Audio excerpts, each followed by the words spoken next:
Okay guys, so master trainer course के अंदर आज मॉड्यूल 2 स्टार्ट करेंगे, जिसका टॉपिक है वर्किंग विद चिल्ड्रन।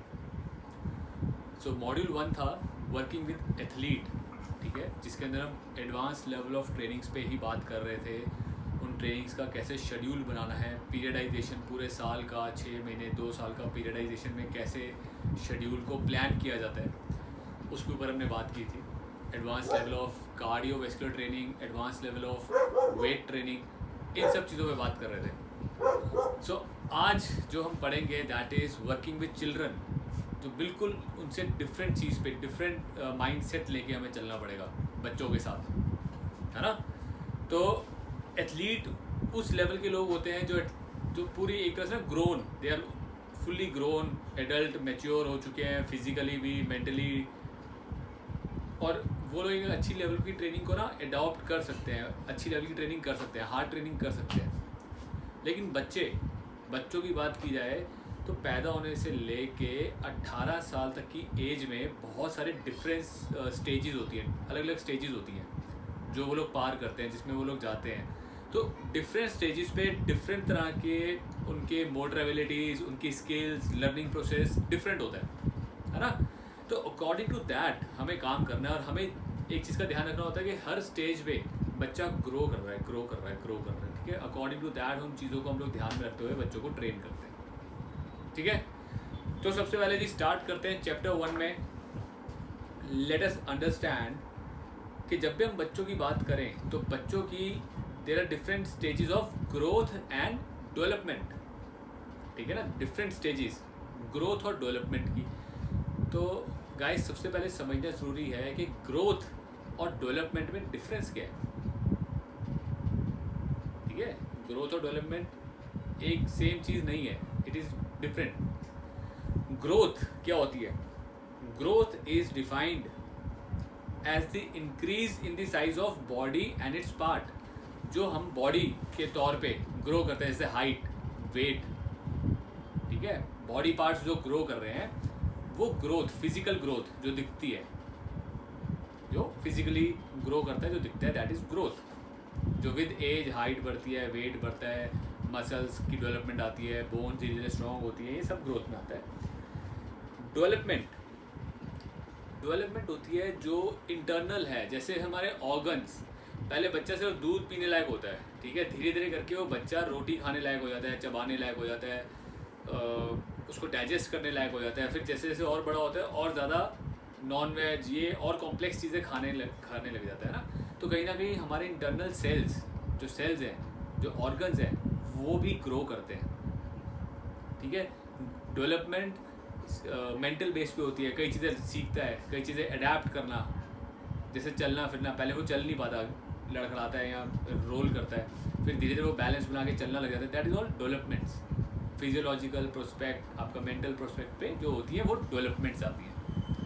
तो दोनों स्टेजेस, ग्रोथ और डेवलपमेंट, दोनों चलती हैं साथ साथ बच्चों के साथ। थर्ड एक बात करेंगे, मैच्योरिटी। कहते हैं ना, बी ए मैच्योर, ज़रा मैच्योर हो जाओ। मैच्योरिटी क्या होती है? मैच्योरिटी वही जो हमें एक तरह से अक्ल आनी। वो अक्ल कैसे आती है? एक्सपीरियंसेस से, सीख कर, पढ़ कर, अपने एक्सपीरियंसेस से अक्ल आती है। तो मैच्योरिटी के बिना 2-3 पॉइंट्स हैं जिसमें मैच्योरिटी को देख सकते हैं। जैसे क्रॉनिकल एज, क्रॉनिकल मतलब होता है नंबर्स में, 10 साल 12 साल। जब हम नंबर्स में एज को कैलकुलेट करते हैं उसको बोलते हैं क्रोनोलॉजिकल एज। तो कोई आपसे पूछ ले what is your chronological age, तो आप अपनी एज बताओगे, 25, 30 जो भी है। मैच्योरिटी के अंदर सेकंड आता है स्केलेटन एज। स्केलेटन एज क्या होता है? हड्डियों का ग्रो होना। जैसे जैसे हमारी हड्डियाँ ग्रो करती है ना, हमारी हड्डियों का ढांचा चेंज होता है, ढांचा और प्लस हड्डियों का स्ट्रक्चर, इंटरनल स्ट्रक्चर भी चेंज होता है। तो उससे भी डॉक्टर्स हमारी एज का अंदाज़ा ले लेते हैं। डायनासोर्स की एज कैसे पता चलती है? हड्डियों से तो पता चलती है ना, कितनी साल पुरानी हड्डी है, कितना था। Third is stage of sexual maturity. जैसे जैसे बड़ा होता है एक सेक्शुअल मेच्योरिटी भी आती है। तो जैसे आवाज़ भी हो गई, सेक्शुअल ऑर्गन्स हो गए, हेयर ग्रोथ, मूछें, दाढ़ी, ये सब चीज़ें भी इसमें आती हैं। तो गाइस सारी डेवलपमेंट को और ग्रोथ को समझने के लिए कि डिफरेंट स्टेजेस में क्या होता है, क्या क्या प्रोस्पेक्ट्स आते हैं एक बच्चे की स्टेज में, ये आपके लिए पर्सनल भी हो सकता है कि आपके घर में पर्सनल बच्चे होते हैं, छोटे बच्चे हैं, बड़े बच्चे हैं, आप दूसरों के बच्चों के साथ भी इन चीज़ों को एक्सपीरियंस करोगे अपने या दूसरे बच्चों के साथ एज ए ट्रेनर। तो इन स्टेजेस को समझते हैं। सबसे पहले गाइस, स्टेजेस ऑफ चाइल्डहुड में बात करें, एक पैदा हुआ बच्चा जो पैदा होने से लेकर 2 साल तक का बच्चा होता है, इसको किस चीज़ की ज़रूरत होती है? सबसे ज़्यादा माँ के पास रहना है, भाई ने दूध पीना है, क्योंकि उसकी बेसिक ग्रोथ होनी है। उसको सिर्फ डाइट मिलती रहेगी माँ से और उसकी बेसिक ग्रोथ होनी है, ठीक है। फिर धीरे धीरे 2 साल से लेके 5 साल का एक स्टेज है। आप एक काम कीजिए, नेक्स्ट पेज पे आइए, यहाँ पे सारी स्टेजेस लिखी हैं डेवलपमेंटल चेंजेस के अंदर स्टेजेस लिखे हैं। मैं यहाँ से सारी स्टेजेस आपके साथ डिस्कस करता हूँ। पेज नंबर 10, ठीक है, चैप्टर 1 का पेज नंबर 10। सबसे पहले स्टेज देखिए, फर्स्ट 2 ईयर्स, जो पहले 2 साल हैं, उसमें क्या करना है? उसमें बच्चे के साथ फोकस किस पे होता है कि हम बच्चे का सेल्फ कॉन्फिडेंस बूस्ट करें। शाबाश, प्यार करना है, प्यार ही करते हैं हम उसको बेसिकली, और शाबाशियाँ देते हैं जिससे कि उसका सेल्फ कॉन्फिडेंस बूस्ट हो। एंड क्यूरियोसिटी टू एक्सप्लोर, चीज़ों को एक्सप्लोर करें। कई माँ बाप ना बहुत सेंसिटिव होते हैं, नहीं ये नहीं करना, बच्चे को उठाए रखना, टाइम कुछ करने ही नहीं देना। तो वो बच्चा ना एक्सप्लोर करने से डरता है, फिर नई चीज़ों को एक्सप्लोर करने से डरता है। बट आपको ऐसा नहीं करना है, बच्चों को एक्सप्लोर करने दो। डेफिनेटली हम ऐसा नहीं चाहेंगे कि खतरनाक चीज़ें हो। सेफ्टी भी इम्पॉर्टेंट है, बट एक्सप्लोरेशन भी इम्पॉर्टेंट है, ठीक है। तो ये 2 साल तो मेन उनकी डाइट कह लो, उनको एक तरह से बस खड़ा करने, चलने फिरने लायक करते हैं, कि रोल करना शुरू कर देते हैं। मसाज वगैरह ज़्यादा होती है छोटे बच्चों की, कि हड्डियाँ वगैरह स्ट्रॉन्ग बने, ये होता है। सेकेंड स्टेज, जहाँ पे 2 से 5 साल के बच्चे हैं। 2 से 5 साल के बच्चे आपने देखा होगा धीरे धीरे बोलना शुरू कर देते हैं, ठीक है। वो चीज़ों को पिक करना शुरू करते हैं कि आपस में क्या बोल रहे हैं, उस चीज़ को बोलना है, माँ बाप, खाना, चीज़ों को फील करना शुरू कर चुके होते हैं। रोलिंग से धीरे धीरे चलना शुरू कर चुके होते हैं, धीरे धीरे अपना बैलेंस बनाना शुरू करते हैं। 2 to 5 years यही काम होता है। So by this stage most of the children are verbal, बोलना शुरू कर देते हैं, एंड मोबाइल, चलना फिरना शुरू कर चुके होते हैं। तो 2 से 5 साल के अंदर बहुत सी चीज़ें वो लोग सीखते हैं। तो learning basic skills such as jumping, throwing, kicking, kick मारना, जंप करना, थ्रो करना, ये सारी एक पॉजिटिव इफेक्ट देते हैं। तो छोटे बच्चों को ना बॉल ला के देते हैं, किक मारो इधर से उधर, जंप करो, भागो दौड़ो, ताकि उनकी जो बेसिक मोटर एबिलिटीज़ मतलब चलना फिरना, भाग दौड़ करना, कूदना फांदना, इन चीज़ों को इम्प्रूव किया जाए, कि बच्चा अच्छे से बैलेंस बनाए, कोऑर्डिनेशन करे, भागे दौड़े। तो मोस्टली हमारा इसी चीज़ पे गोल होता है कि अच्छा, ये एज ऐसी होती है, इसमें एनर्जी भी बहुत होती है, बच्चों में बहुत एनर्जी होती है। तो रात को सोते नहीं है, उनको कुछ चाहिए। तो जब तक आप दिन में उनको थकाओगे नहीं, खिलाओगे नहीं, तो रात को सोएंगे भी नहीं। देख लेना, बच्चे, छोटे बच्चे जो होते हैं ना 5 साल के, वो रात को सोने में दिक्कत क्यों करते हैं? क्योंकि दिन में ना उनको ज़्यादा थकाते ही नहीं है, और थकाने के लिए उनको खेलना पड़ेगा, घरों से बाहर लेके नहीं जाते। तो ये सब चीज़ें हम लोग स्टेज 2 तक करते हैं। तो यहाँ तक बेसिक, मतलब एक तरह का एक बेसिक डेवलपमेंट है, बहुत बेसिक चीज़ें हैं जो हम घर पे ही करते हैं। हम यहाँ पे बच्चे को ना कोई ऐसा वो नहीं कर रहे होते, एक्स्ट्राऑर्डिनरी ट्रीटमेंट या एक्स्ट्राऑर्डिनरी ट्रेनिंग कुछ नहीं कराते हैं। इट इज़ ऑल बेसिक्स जो बच्चे के साथ चलते हैं।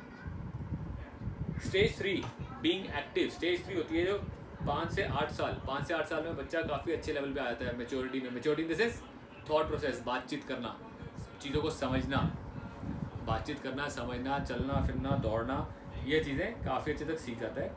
और इस स्टेज में कहीं ना कहीं वो थोड़ा बहुत फिटनेस लेवल गेन कर लेता है पहले से, और अच्छा फिटनेस लेवल उसका हो जाएगा। रिस्क टेकिंग एबिलिटी बढ़ जाती है, वो रिस्क लेना चाहता है, ये क्या है वो क्या है, थोड़े रिस्क लेगा, ये थोड़ा कूदूँ, ज़्यादा कूदूँ, थोड़ा रिस्क टेकिंग एबिलिटीज़ बच्चा लेना शुरू करता है। ये स्टेज ऐसी है जहाँ पे आप बच्चे को अगेन उसकी एक ओवरऑल डेवलपमेंट, भागना दौड़ना, इन चीज़ों में हम लोग उनको पुश करते हैं कि गो प्ले गेम्स, आपस में गेम्स खेलो लोगों के साथ। तो बेसिक ये 3 स्टेजेस हैं जहाँ पे बच्चे के साथ हम मोटर एबिलिटीज़, उसकी भाग दौड़, कूदना फिरना इम्प्रूव कर रहे हैं।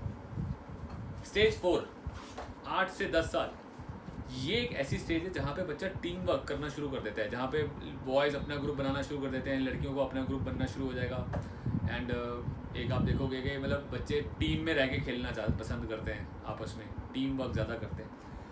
So this is the stage जहाँ पे उनको स्पोर्ट्स को इंट्रोड्यूस किया जाता है, टीम स्पोर्ट्स। फुटबॉल खेलो, क्रिकेट खेलो, टीम स्पोर्ट्स को इंट्रोड्यूस करके उनको एक टीम में खेलना, स्पोर्ट्स में कॉम्पिटिटिव लेवल पे खेलना, कंपटीशन क्या होता है, जीतना हारना, जीत हार का ना उनको पता लगना शुरू हो जाता है, वो जीतना चाहते हैं, they always want to win. तो ये एक फीलिंग उनके अंदर आनी शुरू हो जाती है, ठीक है। यहाँ जहाँ पे वो लोग दे स्टार्ट अंडरस्टैंडिंग स्पोर्ट्स क्या है, जीतना होता है, हारना होता है। तो यहाँ से बच्चे 10 साल के बाद, जो 5वीं स्टेज है प्यूबर्टी, 10 से 14 साल, यहाँ पे बच्चे हमारे एकेडमी में भी शुरू हो चुके होते हैं आना। 10 साल से खेलना शुरू करते हैं, स्किल्स सीखना शुरू कर देते हैं, फिजिकल फिटनेस पे आ जाते हैं, उनको हम ट्रेनिंग कराते हैं, रनिंग एक्सरसाइज कराते हैं, और बाय 12 साल तक, 13 साल तक आते आते वो लोग स्टेट लेवल पे खेलते हैं, फिर अच्छे लेवल पे कॉम्पिटिशन्स खेलना शुरू कर देते हैं। 13 साल का बच्चा ठीक ठाक कॉम्पिटिशन खेलते हैं, अंडर 10 के कॉम्पिटिशन होते हैं, अंडर 10 से शुरू होते हैं, अंडर 10, अंडर 13, अंडर 16 ऐसे चलते हैं। तो 10 साल से कहीं ना कहीं आप बच्चे को ना स्पोर्ट्स में, पर्टिकुलर किसी स्पोर्ट्स में आप डाल के उसको ट्रेनिंग देना शुरू कर सकते हो। और बेसिक ट्रेनिंग क्या होती है छोटे बच्चों के साथ, उनका स्टेमिना बढ़ाना। बहुत ज़्यादा स्ट्रेंथ पे काम नहीं करते हम, उनकी स्टेमिना पे, एरोबिक स्टेमिना जितना ज़्यादा हो, भाग दौड़ जितनी ज़्यादा करेगा उतना मसल भी स्ट्रांग होगा और एरोबिक कैपेसिटी अच्छी होगी। स्पीड और स्टेमिना पे काम करते हैं। So this is a stage of puberty. Puberty एक ऐसी स्टेज है जहाँ पे एक बात करें गर्ल्स के अंदर ज़्यादा हाइट जल्दी निकलती है, लड़कियों की हाइट जल्दी निकलती है, ध्यान रखना। गर्ल्स फटाफट हाइट पकड़ती हैं, थोड़ा बॉडी फैट आता है गर्ल्स के अंदर, कोऑर्डिनेशन लेवल अच्छा होता है, सेल्फ स्टीम वगैरह अच्छी होती है गर्ल्स में। Even to the point some girls refuse to take further part in sports. और कई लड़कियाँ, क्योंकि वो गर्लिश एक आती है, फील होती है, गर्लिश फील की वजह से कई लड़कियाँ स्पोर्ट्स में नहीं घुसती, वो स्पोर्ट्स से बचेंगी, ठीक है, क्योंकि ऑफ गर्लिश थिंग। और बॉयज़ ऐसी स्टेज में आके they feel more strength, more physical abilities अच्छी होती हैं, कोऑर्डिनेशन इंक्रीज हो जाता है, और वो ज़्यादा स्पोर्ट्स एक्टिविटीज़ में ज़्यादा इन्वॉल्व होते हैं। Motor skill, endurance and social abilities. Motor skill मतलब चलना फिरना, endurance, stamina and social abilities में ज़्यादा इन्वॉल्व होते हैं और ज़्यादा अच्छा इम्प्रूव करते हैं। तो ये एक स्टेज है जहाँ पे हम उनको फिजिकल ट्रेनिंग, अकेडमीज में जो 10-12 साल के बच्चे हैं उनको फिजिकल ट्रेनिंग करा सकते हैं। और फिजिकल ट्रेनिंग का मतलब ये है जॉगिंग, रनिंग, कैसे खेलना है, रिक्रिएशन में। रिक्रिएशन मतलब स्पोर्ट्स ऐसी चीज़ करके कि वो एंटरटेन हो। जैसे पकड़न पकड़ाई खेलो, पकड़न पकड़ाई में जिग जैग मूवमेंट, तेज स्लो, भागना दौड़ना सब कुछ आता है, लगड़ी टांग। तो ऐसे स्पोर्ट्स चूज़ करने हैं, ऐसी गेम्स चूज़ करनी है जिनसे कि रिक्रिएशन, मज़ा भी आए उनको और उनकी फिजिकल एक्टिविटीज़ भी अच्छे से हो जाए, ठीक है जी। This is stage 5। Now let us talk about stage 6, 14 से 17 साल। ये एक बहुत ही इम्पॉर्टेंट स्टेज होती है किसी भी बच्चे को एक कैरियर, या चाहे वो स्पोर्ट्स में हो, कुछ भी हो, उसको आगे लेके जाना। जो अंडर 16, अंडर 19 के टूर्नामेंट्स जो आते हैं, तब तक बच्चा एक अच्छी स्ट्रेंथ लेवल पे आ जाता है। मतलब उसमें अगर आपने 12-13 साल से उसको ट्रेन करना शुरू किया है तो 15 साल तक आते आते ना थोड़ी ट्रेनिंग कैपेसिटी अच्छी होती है, स्पीड आती है, स्ट्रेंथ आती है बच्चे के अंदर, कहीं ना कहीं हल्के हार्मोन्स बनने शुरू हो जाते हैं 15-16 साल के अंदर। तो ये स्टेज में refocusing on fitness goal and importance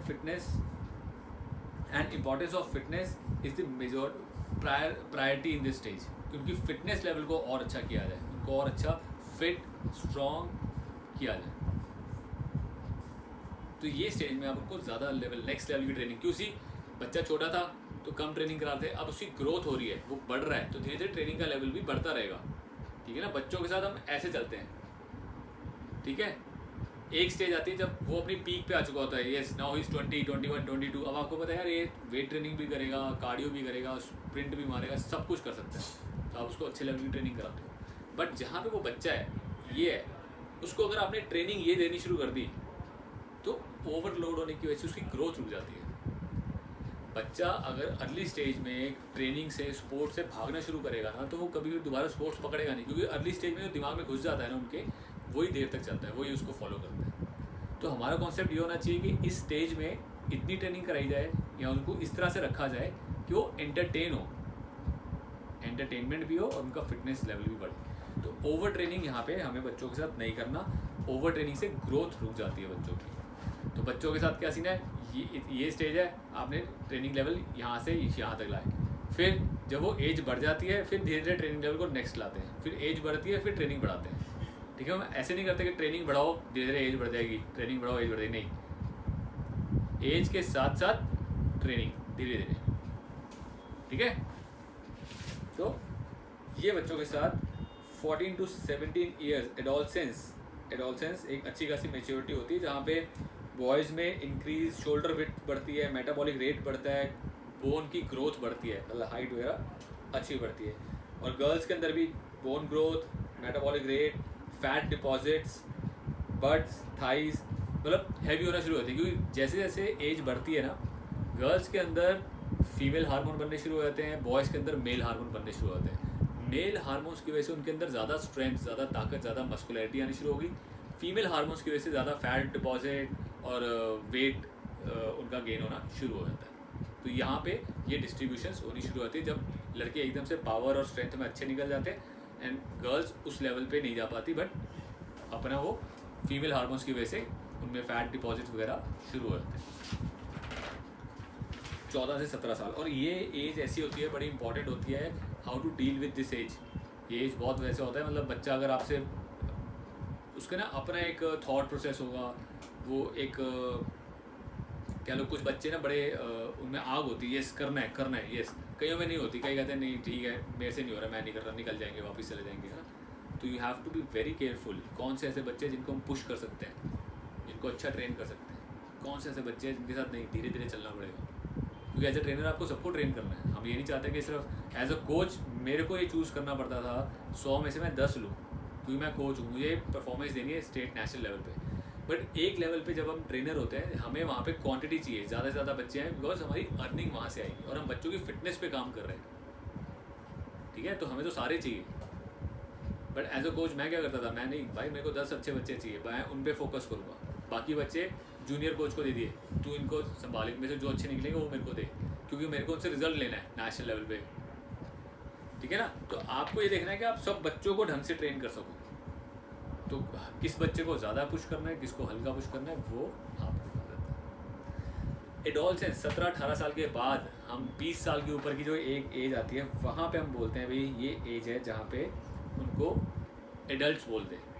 18 में भी एडल्ट नहीं बोलते, 20-22 साल के बाद उनको एडल्ट बोलना शुरू करते हैं बच्चों को, क्योंकि वो अभी मेच्योरिटी नहीं होती। यार हमारे तो इंडियंस में मैं देखा जाता 30-30 साल के हो गए भी मेच्योरिटी नहीं आती।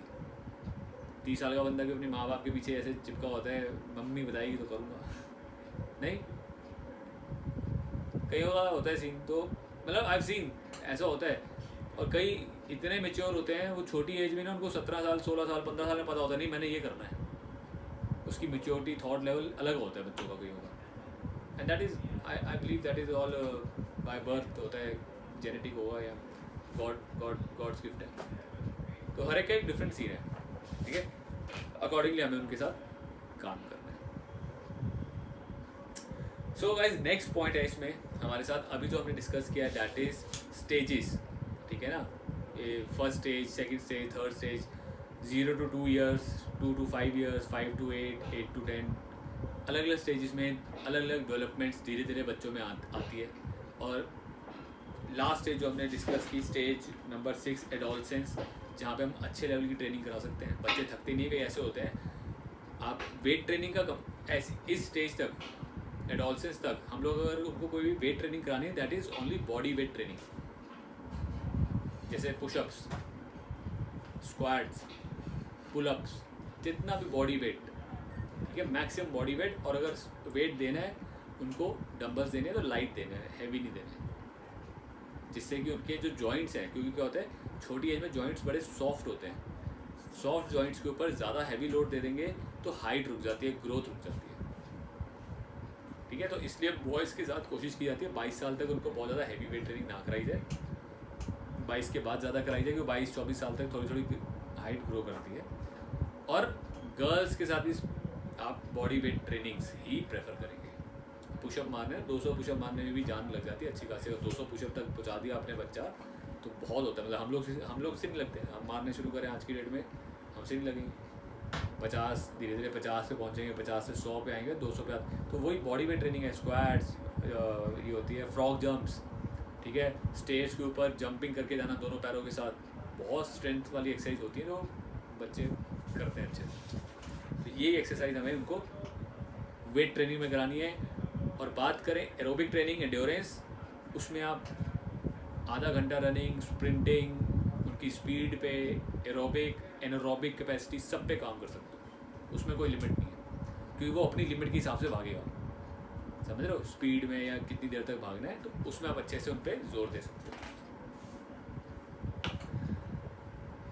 सबसे पहले एक और चीज़ इसके बाद नेक्स्ट चीज़ जो हम डिस्कस करेंगे कि डिफरेंस क्या है फिटनेस का एक चाइल्ड और एक एडल्ट में। अब आपको पता लग जाएगा, आप ऐसे ही बता सकते हो यार चाइल्ड और एडल्ट की फिटनेस में डिफरेंस, मेन डिफरेंस जो होता है स्ट्रेंथ में आता है।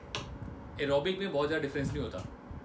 एरोबिक के अंदर मैं आपको बता रहा हूँ, एक 15 साल का बच्चा हो सकता है आपसे अच्छा भागे, आपसे अच्छी उसकी एरोबिक कैपेसिटी हो, ठीक है ना, स्टेमिना, क्योंकि उसकी हाइट के, उसकी बॉडी के हिसाब से उसका हार्ट काम करेगा ही करेगा।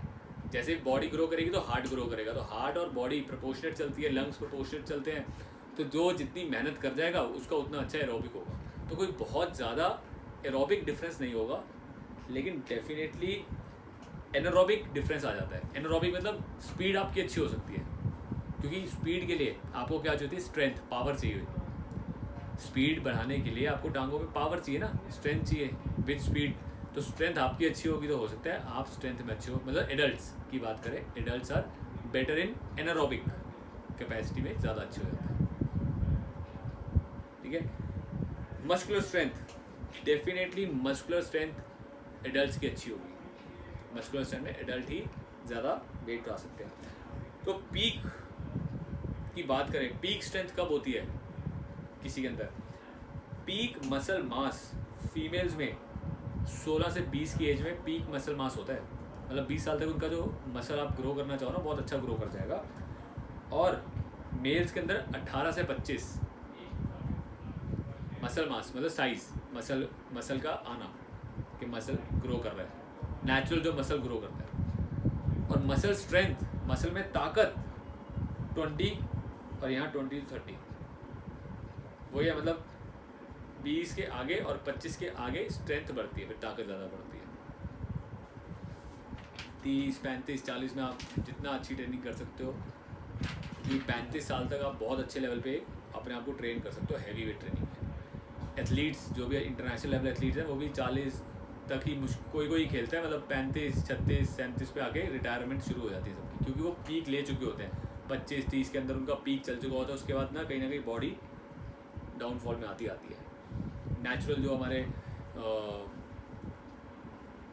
हार्मोन्स हैं वो सब ना धीरे धीरे डिक्रीज होना शुरू होते हैं विद एज। जैसे जैसे एज बढ़नी शुरू करेगी 30-40 के बाद, natural hormones, growth hormones, testosterone, ये सब धीरे धीरे डिक्लाइन होना शुरू हो जाते हैं, जिसकी वजह से सो गाइस इसके अंदर एक पेज का और छोटा सा रह गया है। Just see your next page, page number 14, development of nervous system and bone growth.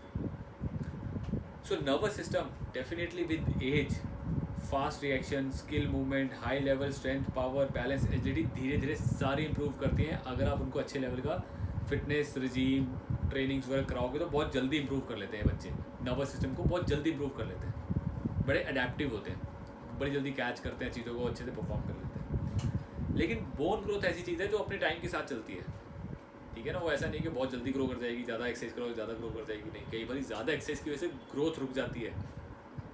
और अब यहाँ पे देखो नीचे बोन्स में 3 जो हड्डियाँ दी हैं, एक सबसे छोटी हड्डी है, देखो कितनी सॉफ्ट है, ऊपर नीचे से ये सॉफ्टनेस है, सॉफ्ट होती हैं हड्डियाँ। जैसे जैसे ग्रोथ बढ़ती है तो ये जो आप डॉटेड चीज़ें देख रहे हो हार्ड होनी शुरू हो जाती है, यहाँ पे हड्डी हार्ड होनी शुरू हो गई। जितना एडल्ट की तरफ जाओगे उतनी हड्डी हार्ड होती जा रही है।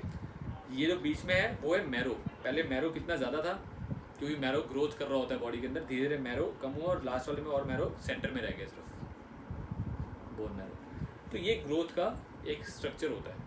छोटे बच्चे में हड्डियाँ सॉफ्ट भी होती है, इसीलिए जल्दी मतलब उनको कभी फ्रैक्चर नहीं होता है ईजिली। बड़ों में फ्रैक्चर होने के चांसेस ज़्यादा होते हैं, क्योंकि हड्डी हार्ड होती है। जैसे एग्जाम्पल बताया था आपको, हरी टहनी मोड़ोगे ना मुड़ जाती है। सकट टहनी जो होती है ना बिल्कुल सूखी हुई, उसको मोड़ोगे टूट जाती है। तो वही कंसर्न है हड्डियों के साथ। जब छोटी होती है तो हरी की तरह होती है, सॉफ्ट होती है। एक्टो, एंडो, मेसो आपको सब पता है। एक्टो मीन्स थिन, पतले और लंबे। एंडो मतलब छोटे और मोटे, और मेसो ठीक ठाक हाइट के गठीले विद मसल। तो बच्चों में भी आपको देख के पता चल जाएगा, बच्चों के भी एक एज ग्रुप की हाइट में पता चल जाता है यार ये तो लंबा जा रहा है, ये छोटा है, मोटा है। तो उसी हिसाब से आपको उस एज में भी, बच्चों की एज में भी ये फैक्टर्स दिखने शुरू हो जाते हैं कि उनका बॉडी टाइप क्या है, and according to the body type आप उनके साथ वर्कआउट काम कर सकते हो। ठीक है। सो फर्स्ट चैप्टर जो बेसिकली हमारा को क्या बता रहा है, बच्चों के ग्रोथ स्टेजेस को बता रहा है, ग्रोथ एंड डेवलपमेंट की स्टेजेस को बता रहा है। ये ग्रोथ और डेवलपमेंट के साथ कितना क्या वर्कआउट करना चाहिए, या क्या किस तरह से बच्चों को हमें आगे बढ़ाना है, किन चीज़ों पे ध्यान देना है, मोटर एबिलिटी, स्किल, स्पोर्ट्स, ठीक है, रिक्रिएटिव कह रहा हूँ, रिएक्शन, अरे रिक्रिएशन एक्टिविटीज़। रिक्रिएशन मतलब कि वो एक्टिविटीज़ जिसमें उनको मज़ा आए खेलने में और उनकी फिटनेस भी बने। इन चीज़ों में इन्वॉल्व करके हम काम करते हैं। शुरू की स्टेजेस 4-5 जो स्टेजेस हैं, 4 स्टेजेस, 5वीं 6ठी स्टेज थोड़ा प्रोफेशनल वाले काम में आ जाती हैं, और प्रोफेशनली उनको ट्रेन करना है। Professionally aerobic, anaerobic, speed, strength, इन सब चीज़ों पे काम करना शुरू कर देते हैं, क्योंकि तब तक कहीं ना कहीं बॉडी के अंदर हार्मोन्स बनने शुरू हो जाते हैं, ग्रोथ हार्मोन्स, टेस्टोस्टेरोन, ये सारे बनने शुरू हो जाते हैं। तो स्ट्रेंथ लेवल, सब चीज़ों में बच्चा फटाफट ग्रो करता है। ठीक है ना।